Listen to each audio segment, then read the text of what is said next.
രോഹിത് വെമുലയുടെ മരണത്തെ തുടർന്ന് സമരം ചെയ്യുന്ന ഹൈദരാബാദ് സർവകലാശാലയിലെ വിദ്യാർത്ഥികളെ അഭിസംബോധന ചെയ്യുന്നതിനായി എത്തിയ കനയ്യകുമാറിന് സർവകലാശാല അധികൃതർ പ്രവേശനാനുമതി നൽകിയില്ല.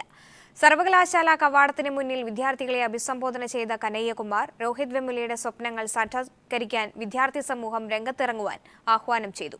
അതേസമയം സമരം ചെയ്ത 9 വിദ്യാർത്ഥികളെ ഇന്നലെ പോലീസ് കസ്റ്റഡിയിലെടുത്തിരുന്നു. 24 മണിക്കൂർ പിന്നിട്ടിട്ടും ഇവരിൽ ചിലരുടെ അറസ്റ്റ് മാത്രമാണ് രേഖപ്പെടുത്തിയിട്ടുള്ളത്.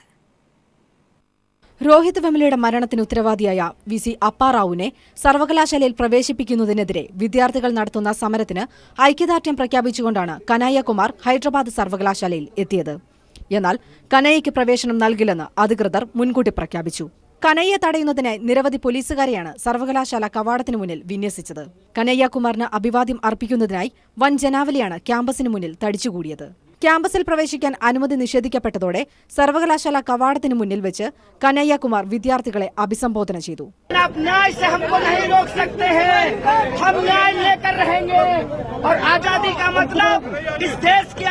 जातिवाद से हमको आजादी चाहिए, अनटचेबिलिटी से हमको आजादी चाहिए, छुआछूत से आजादी चाहिए, ऊंच नीच से आजादी चाहिए और द्रोणाचार्य जो है उनसे एकलव्य को आजादी हमारी है और इस लड़ाई में हम निश्चित तौर पर जीतेंगे.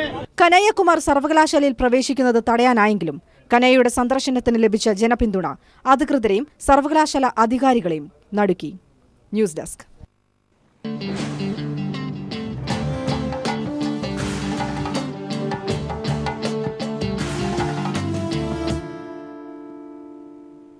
KPCC അധ്യക്ഷൻ VM സുധീരനെ ലക്ഷ്യമിട്ട് കുത്തുവാക്കുകളുമായി അടൂർ പ്രകാശ്.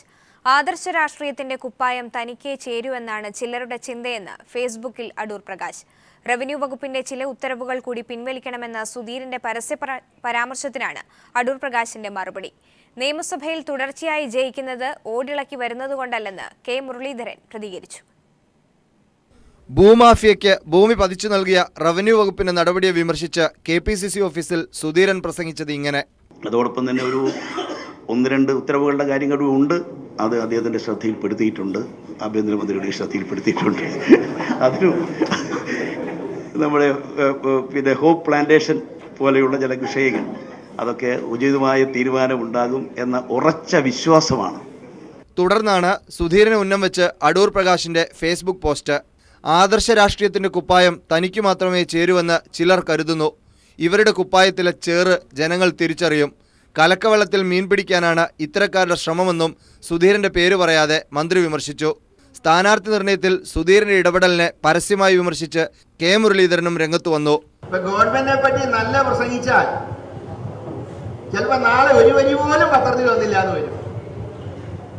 എന്തെങ്കിലും എതിരായിട്ട് പറഞ്ഞാലോ കത്തയച്ചാലോ നല്ല പബ്ലിസിറ്റി കിട്ടും. പക്ഷേ അത് മലർന്നു കടന്ന് തുപ്പുന്നതിന് സമാനം.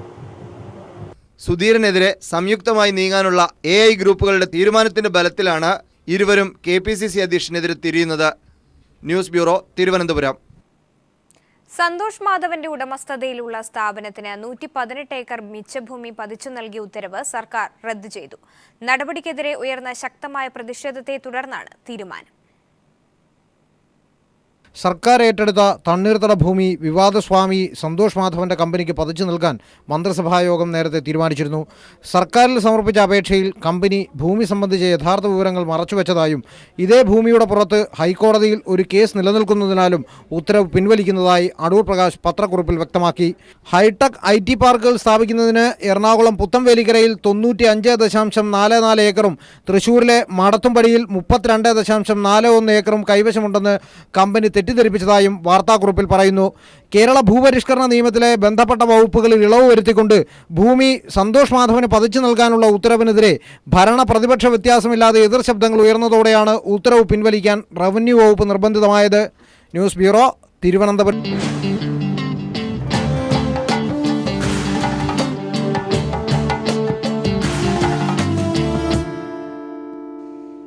ഇന്ത്യൻ മൊബൈൽ ഫോൺ ബ്രാൻഡായ ലാവ കഴിഞ്ഞ വർഷം അവതരിപ്പിച്ച മികച്ചൊരു സ്മാർട്ട് ഫോൺ മോഡലായിരുന്നു പിക്സൽ V2. ഈ ഫോണിന് പിൻഗാമികളായി 2 മോഡലുകൾ കൂടി കമ്പനി വിപണിയിലെത്തിച്ചിട്ടുണ്ട്. Lava pixel V2 3GB, pixel V2S എന്നിവയാണ് ലാവ വിപണിയിലെത്തിച്ച ഫോണുകൾ. Lava pixel V2 3GB, pixel V2S എന്നീ ഫോണുകളാണ് ലാവ വിപണിയിലെത്തിച്ച 2 സെറ്റുകൾ. പിക്സൽ V2 3GBക്ക് 10,750 രൂപയും പിക്സൽ V2Sന് 8,750 രൂപയുമാണ് വില.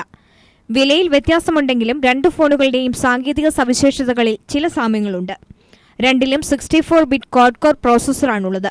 രണ്ടും 4G സംവിധാനമുള്ള ഫോണുകളാണ്. ഇരു ഫോണുകൾക്കും സ്ക്രീൻ വലിപ്പവും ഒരുപോലെ തന്നെ. 1280x720 പിക്സൽസ് റെസൊല്യൂഷനോട് കൂടിയ 5-ഇഞ്ച് ഹൈ ഡെഫിനിഷൻ IPS ഡിസ്പ്ലേയാണ് രണ്ട് ഫോണുകളും ഉള്ളത്. പിക്സൽ V2Sന്റെ സ്ക്രീനിന് കോർണിംഗ് ഗൊറില്ല ഗ്ലാസ് 3 സംരക്ഷണമുണ്ടെങ്കിൽ V2 3GBയുടെ സ്ക്രീനിന് അസാഹിയുടെ സംരക്ഷണമാണുള്ളത്. ആൻഡ്രോയിഡ് 5.1 ലോലിപോപ്പ് വെർഷനിൽ അധിഷ്ഠിതമായി പ്രവർത്തിക്കുന്ന സ്റ്റാർ ഓപ്പറേറ്റിംഗ് സിസ്റ്റമാണ് ലാവ V2Sലുള്ളത്. V2 3GBയിലാകട്ടെ ആൻഡ്രോയിഡ് മാർഷ്മെല്ലോ OSഉം.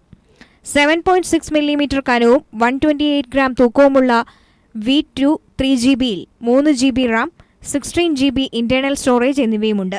8 മില്ലിമീറ്റർ കനവും 129 ഗ്രാം തൂക്കവുമുള്ള V2Sൽ 2GB RAM, 8GB internal storage എന്നിവയാണുള്ളത്. പിക്സൽ V2 3GBയിൽ 13 മെഗാപിക്സലിന്റെ പിൻ ക്യാമറയും പിക്സൽ V2Sൽ 8 മെഗാപിക്സലിന്റെ പിൻ ക്യാമറയുമാണുള്ളത്. രണ്ടിലും മുൻ ക്യാമറകൾ 8 മെഗാപിക്സലിൻ്റേതാണ്. ഫ്രണ്ട് ഫ്ലാഷ് ലൈറ്റും 84 ഡിഗ്രി വൈഡ് ആംഗിൾ ലെൻസുമുള്ള മികച്ച മുൻ ക്യാമറയാണിത്. 4Gക്ക് പുറമെ wifi, Bluetooth, USB, OTG connectivity ഓപ്ഷനുകളോടുകൂടിയ ഫോണുകളാണ് രണ്ടും. അടുത്തയാഴ്ച മുതൽ ഈ ഫോണുകളുടെ വിൽപ്പന തുടങ്ങും. News desk.